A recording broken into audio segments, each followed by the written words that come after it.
वैशाख अमावस्या व्रत कथा। इस कथा के पाठ से पितर होते हैं प्रसन्न, कष्टों से मिलती है मुक्ति।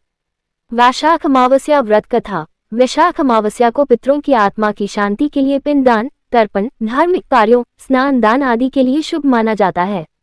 वैशाख मास भगवान विष्णु को अति प्रिय है। स्कंद पुराण में नारद जी ने वैशाख मास महात्म्य में इसका विस्तार से राजा अम्बरीश के समक्ष वर्णन किया है। वैशाख मास में किए गए पुण्यों का कई गुना फल मिलता है। वैशाख मास में पड़ने वाली वैशाख अमावस्या कथा का भी बड़ा महत्व है। आइए जानते हैं वैशाख अमावस्या व्रत कथा। वैशाख अमावस्या का पितृदोष शांति के लिए बड़ा ही महत्व माना जाता है। वैशाख अमावस्या के दिन पवित्र नदी के किनारे या किसी भी पवित्र स्थान पर पितरों की आत्मा की शांति के लिए श्राद्ध, तर्पण, पिंडदान आदि का विशेष महत्व है।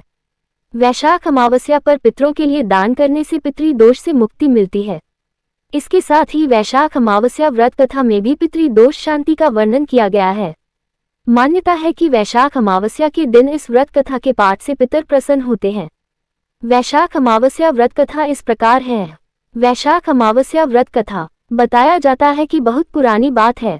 उस समय एक बड़े ही धार्मिक ब्राह्मण थे जिनका नाम धर्मवर्ण था।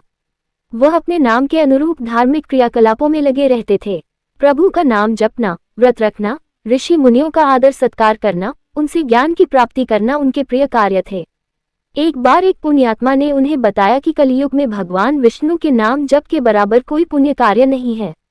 यही नहीं, जो पुण्य अन्य युगों में यज्ञ, हवन आदि कर्मों से प्राप्त होता है, कलियुग में वह महज भगवान विष्णु के सुमिरन से प्राप्त हो जाता है। धर्मवर्ण को जब ये गूढ़ ज्ञान मिला तो उन्होंने इसे गांठ बांध कर रख लिया। इसके बाद वह दिन रात प्रभु हरि का नाम जपने लगे और सांसारिक जीवन को छोड़कर संन्यास की ओर चल दिए।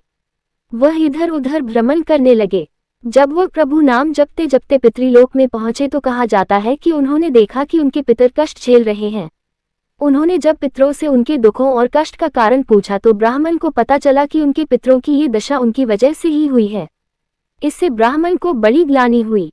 उन्होंने अपने पितरों से इसकी वजह पूछी तो उन्होंने ब्राह्मण को बताया कि तुम्हारे संन्यास की वजह से उनका कोई पिंडदान करने वाला नहीं बचा है। इस वजह से उन्हें कष्टों का सामना करना पड़ रहा है।